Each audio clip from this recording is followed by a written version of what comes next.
நேரம் 6 மணி. இலங்கை ஒலிபரப்பு கூட்டுத்தாபனம் செய்திகள். செய்தி ஆசிரியர் ஸ்ரீ நாகவாணி ராஜா. வாசிப்பவர் இஸ்மாயில் பி மாரிஃப். முதலில் தலைப்புச் செய்திகள்.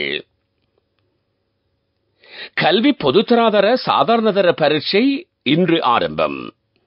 உரிய நேரத்தில் பரீட்சை மத்திய நிலையங்களுக்கு வருகை தர வேண்டுமென மாணவர்களுக்கு அறிவுறுத்தல். பொருளாதார வீழ்ச்சி ஏற்பட்டாலும் சுகாதாரத்துறையில் முன்னேற்றம் காணப்படுவதாக சுகாதார அமைச்சர் தெரிவிப்பு.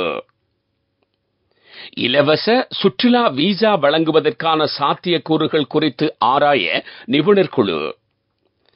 வாகன திருட்டு, தங்க கடத்தல், வீடு உடைப்பு போன்ற சம்பவங்களுடன் தொடர்புடைய சந்தேக நபர்களை கைது செய்வதற்காக விசேட நடவடிக்கை. உக்ரைனுக்கு நவீன ஆயுதங்கள் கிடைத்தாலும் அதனை பயன்படுத்துவதற்கான ஆற்றல் கொண்ட படைவீரர்கள் இல்லை என தெரிவிப்பு. விரிவான செய்திகள்.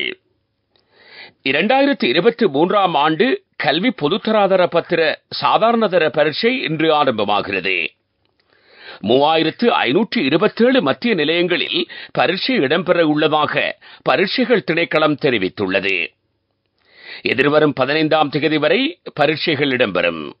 4,52,979 பரீட்சார்த்திகள் பரீட்சைக்கு தோற்றவுள்ளனர். அனுமதி அட்டைகள் அல்லது பரீட்சை அட்டவணையில் ஏதேனும் சிக்கல்கள் இருப்பின் 1911 அல்லது 0112784208 அல்லது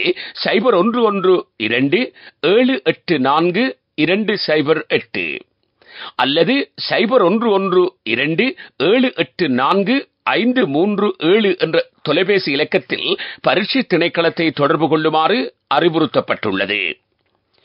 இதனிடையே சாதாரணதர பரீட்சையை நடத்துவதற்கு அனைத்து ஏற்பாடுகளும் செய்யப்பட்டிருப்பதாக பரீட்சைகள் ஆணையாளர் நாயகம் அமித் ஜெயசுந்தர தெரிவித்தார். பரீட்சைக்கு தோற்றும் மாணவர்கள் அரசாங்கத்தால் ஏற்றுக்கொள்ளப்பட்ட அடையாள அட்டையை காண்பிக்க வேண்டும்.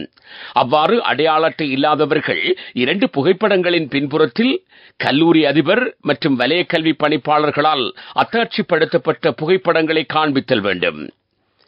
தனியார் பரீட்சார்த்திகளுக்கு அடையாள அட்டை இல்லாதிருப்பின் 2 புகைப்படங்களில் சமாதான நீதவான் அல்லது பிரதேச செயலாளரின் கையொப்பம் பெறப்பட்டிருக்க வேண்டும். பரீட்சைகள் காலை 8:30 ஆரம்பமாகும்.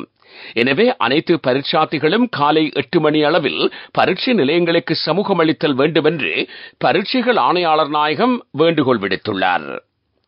இந்த நிலையில் விசேட தேவையுடையவர்களுக்காக சிறப்பு பரீட்சை மத்திய நிலையங்களும் அமைக்கப்பட்டுள்ளன.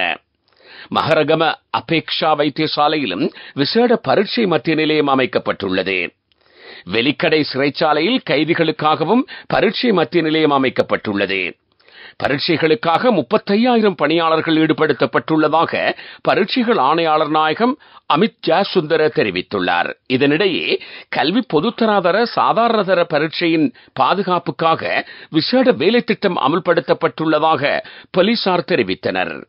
அதற்காக 2000 போலீஸ் உத்தியோகத்தர்கள் ஈடுபடுத்தப்பட்டிருப்பதாக போலீஸ் ஊடக பேச்சாளர் பிரதி போலீஸ் மா அதிபர் நிஹால் தல்சூவ தெரிவித்துள்ளார்.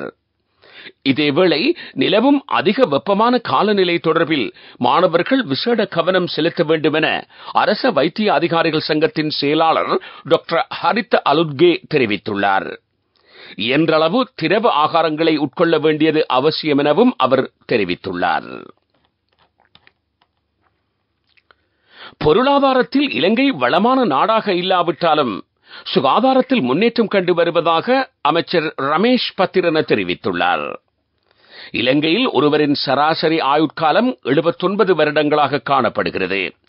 ஆனால் அமெரிக்காவில் ஆயுட்காலம் 78 ஆண்டுகள். இதன் காரணமாகவே மிகவும் அபிவிருத்தி அடைந்த நாடுகளை விட இலங்கையால் சற்று முன்னோக்கி செல்ல முடிந்திருப்பதாக அமைச்சர் குறிப்பிட்டார். ஜப்பான் உட்பட பல நாடுகள் இலங்கையை விட சுகாதாரத்துறையில் முன்னணியில் உள்ளன. ஜப்பானில் ஆயுட்காலம் 83 ஆண்டுகள். எவ்வாறாயினும் நாட்டில் சிறுநீரக கோளாறுகள், உயர் இரத்த அழுத்தம் போன்ற தொற்றா நோய்கள் அதிகரித்து வருகின்றன. இந்த நிலையில் பொதுமக்கள் வைத்தியசாலைகளுக்கு வந்து இவ்வாறான நோய்கள் நிலைமைகள் தங்களுக்கு உள்ளனவா என்பதை அறிந்து கொள்ள முடியும் என சுகாதார அமைச்சர் ரமேஷ் பத்திரன குறிப்பிட்டார். நீங்கள் கேட்டுக்கொண்டிருப்பது இலங்கை ஒலிபரப்பு கூட்டுத்தாபனத்தின் செய்திகள்.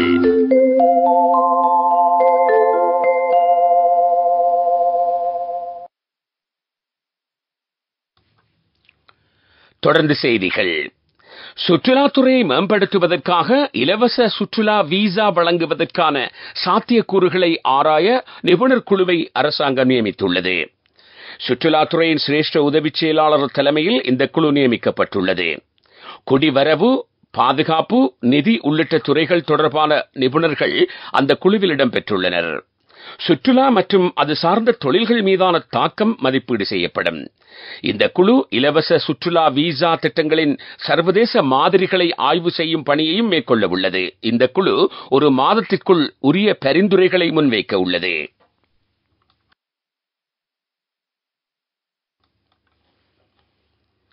வாகனங்கள், தங்க நகைகள் திருட்டு மற்றும் வீடுகளுக்குள் புகுந்து திருடுதல் போன்ற சம்பவங்களுடன் தொடர்புடைய சந்தேக நபர்களை கைது செய்வதற்காக விசேட நடவடிக்கையை போலீசார் முன்னெடுத்துள்ளனர். இம்மாதம் 1ஆம் தேதி முதல் அடுத்த 3 மாதங்களுக்கு இது நடைமுறைப்படுத்தப்படும். போலீஸ் நிலையங்களில் உள்ள அதிகாரிகளில் சுமார் 60% பேர் அல்லது அதிகபட்சமானவர்கள் இதற்கு பயன்படுத்தப்படுவார்கள் என்று எதிர்பார்க்கப்படுகிறது. இதுபோன்ற சம்பவத்துடன் தொடர்புடைய ஒருவர் 19 பவுண்ட் தங்க நகைகளுடன் கைது செய்யப்பட்டார். குறித்த சந்தேக நபர் மஹரகம, கஸ்பேவ, பிலியந்தலை, கல்கிஸ்ஸ, மாலபே, பொரலஸ்கமுவ, பண்டாரகம உள்ளிட்ட பிரதேசங்களில் கொள்ளையில் ஈடுபட்டுள்ளார். நுகேகொட, பாணந்துறை போலீஸ் பிரிவுகளிலும் இவ்வாறான சம்பவங்கள் பதிவாகியுள்ளதால் இது தொடர்பான நடவடிக்கை ஆரம்பிக்கப்பட்டுள்ளதாக தெரிவிக்கப்படுகிறது. கொழும்பு கண்டி மத்திய அதிவேக நெடுஞ்சாலையின் தூண்கள் நிர்மாணிக்கப்பட்டு வரும் பெமுல்ல பிரதேசத்தின் ஒரு பகுதியில் உள்ள தாங்கு கான்கிரீட் தூண்கள் உடைந்து வீழ்ந்த சம்பவம் தொடர்பில் வீதி அபிவிருத்தி அதிகார சபை விசாரணைகளை ஆரம்பித்துள்ளது. சம்பந்தப்பட்ட திட்டப்பணிப்பாளர் இது தொடர்பான அறிக்கையை வீதி அபிவிருத்தி அதிகார சபைக்கு வழங்க வேண்டும் என அறிவுறுத்தப்பட்டுள்ளது. பெமுல்ல கந்தோலுவாவ பகுதியில் இந்த கான்கிரீட் தூண்கள் சரிந்து வீழ்ந்துள்ளன. இந்த பகுதியில் கட்டுமான பணிகள் நீண்ட நாட்களாக நிறுத்தப்பட்டிருந்தன. எவ்வாறாயினும் கட்டுமானத்தில் குறைபாடுகள் உள்ளதா என்பதை அறிக்கை வெளிப்படுத்தும் என நம்பப்படுகிறது. இலங்கையில் முட்டை விலையை கட்டுப்படுத்தும் நோக்கில் மீண்டும் இந்தியாவிலிருந்து முட்டைகளை இறக்குமதி செய்ய தீர்மானிக்கப்பட்டிருப்பதாக விவசாய அமைச்சர் மஹிந்த அமரவீர தெரிவித்துள்ளார். அங்குனுகொல பெலச பிரதேசத்தில் ஊடகங்களுக்கு கருத்து தெரிவிக்கும் போதே விவசாய அமைச்சர் இதனை குறிப்பிட்டார். முட்டைகளை இறக்குமதி செய்ய அரசாங்கம் வர்த்தக பல்நோக்கு கூட்டுத்தாபனத்திற்கு அனுமதி வழங்கியுள்ளதாகவும் அமைச்சர் சுட்டிக்காட்டினார்.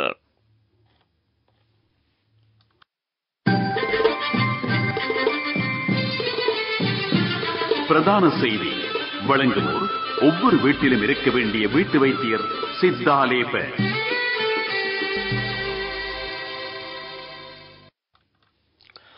60 வயதை அடைந்த ஓய்வு பெற்ற சிரேஷ்ட அரச ஊழியர்கள் மற்றும் நீதிமன்ற ஊழியர்களுக்கு கட்டணச் சலுகையுடன் வாகனங்களுக்கான இறக்குமதி உரிமம் வழங்க அரசாங்கம் தீர்மானித்துள்ளது. கட்டாய ஓய்வு வயது 65ஆக நீடிக்கப்பட்ட பின்னர் 60ஆக குறைக்கப்பட்டது. அதன் பின்னர் ஓய்வு பெற்ற அதிகாரிகளுக்கும் இந்த நிவாரணம் கிடைக்கும். பொது நிர்வாகம் மற்றும் உள்நாட்டு அலுவல்கள் அமைச்சு இது தொடர்பான சுற்றறிக்கையை வெளியிட்டுள்ளது.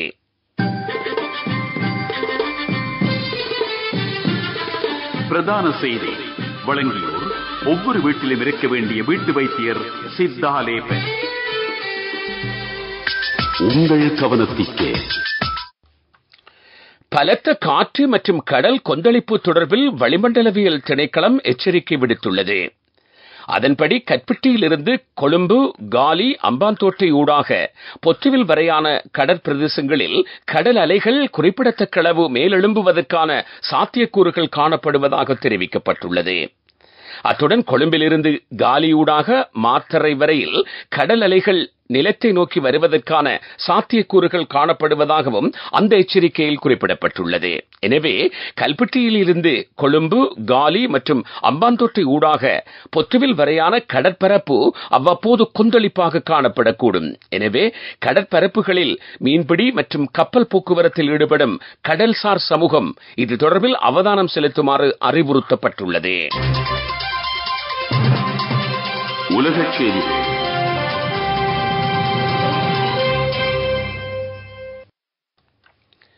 தற்போது உக்ரைனுக்கு மேற்குலக நாடுகளின் ஆயுதங்கள் கிடைத்து வருவதாக தெரிவிக்கப்படுகிறது.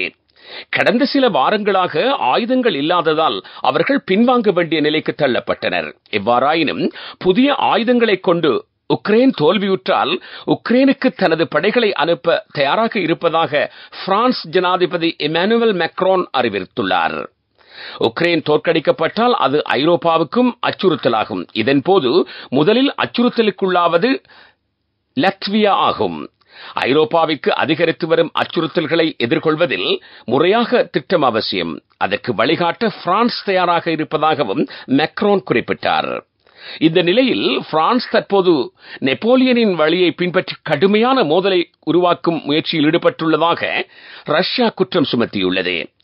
கிழக்கு உக்ரைனில் நிலைமை ஆபத்தான நிலைமையை அடைந்து வருகிறது. எவ்வாறாயினும் விளாடிமிர் புட்டின் தலைமையில் ரஷ்யாவுடன் அமைதி பேச்சுவார்த்தைக்கு தயார் இல்லை என்று உக்ரைன் ஜனாதிபதி குறிப்பிட்டுள்ளார். எவ்வாறு இருப்பினும் உக்ரைன் ராணுவத்தின் தலைவர் கூறுகையில் புதிய உபகரணங்கள் மற்றும் ஆயுதங்கள் கிடைத்தாலும் பயிற்சி பெற்ற துருப்புகள் இல்லாததால் உக்ரைன் கடுமையான விளைவுகளை சந்திப்பதாக தெரிவித்துள்ளார். அபிவிருத்தி செய்திகள்.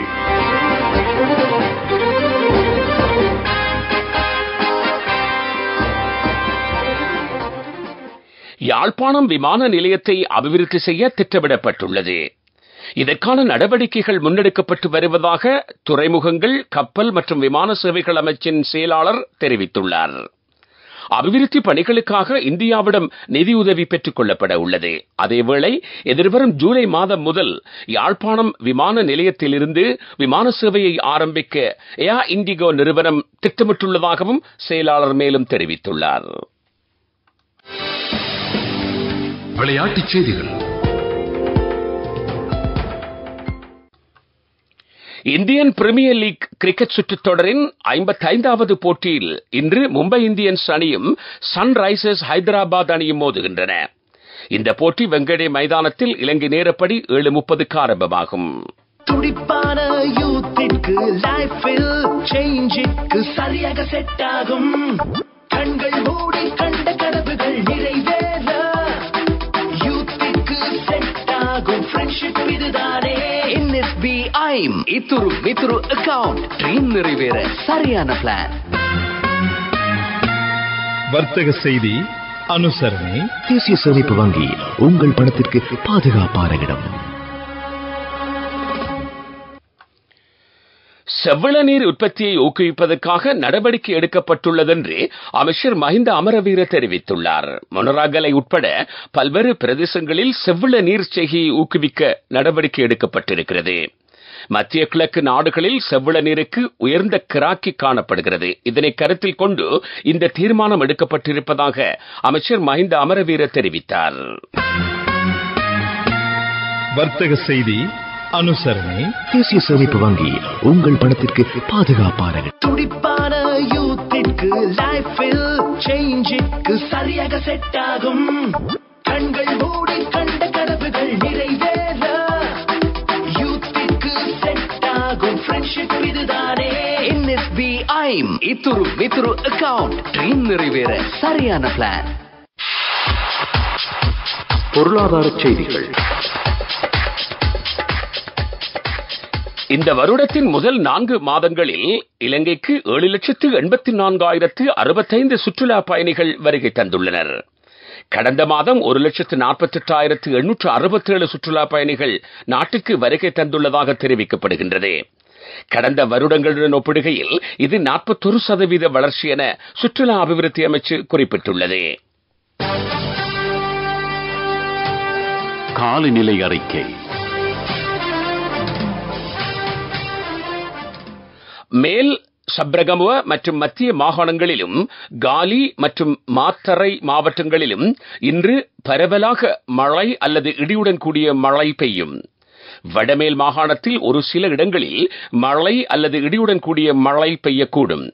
இடியுடன் கூடிய மழை பெய்யும் போது பலத்த காற்று மற்றும் மின்னல் தாக்கங்கள் ஏற்படக்கூடும். அதிலிருந்து மக்கள் தங்களை காத்துக்கொள்ளுமாறு வளிமண்டலவியல் திணைக்களம் மக்களை அறிவுறுத்தியுள்ளது. காலநிலை அறிக்கை கேட்டீர்கள். மீண்டும் தலைப்புச் செய்திகள். கல்வி பொதுத்தராதர சாதாரணதர பரீட்சைகள் இன்று ஆரம்பம். உரிய நேரத்தில் பரீட்சை மத்திய நிலையங்களுக்கு வருகை தர வேண்டும் என மாணவர்களுக்கு அறிவுறுத்தல். பொருளாதார வீழ்ச்சி ஏற்பட்டாலும் சுகாதாரத்துறையில் முன்னேற்றம் காணப்படுவதாக சுகாதார அமைச்சர் தெரிவிப்பு. இலவச சுற்றுலா விசா வழங்குவதற்கான சாத்தியக்கூறுகள் குறித்து ஆராய நிபுணர் குழு. வாகன திருட்டு, தங்க கடத்தல், வீடு உடைப்பு போன்ற சம்பவங்களுடன் தொடர்புடைய சந்தேக நபர்களை கைது செய்வதற்காக விசேட நடவடிக்கை. உக்ரைனுக்கு நவீன ஆயுதங்கள் கிடைத்தாலும் அதனை பயன்படுத்துவதற்கான ஆற்றல் கொண்ட படை வீரர்கள் இல்லை என தெரிவிக்கப்படுகிறது. இத்துடன் செய்திகள் முடிவடைந்தன.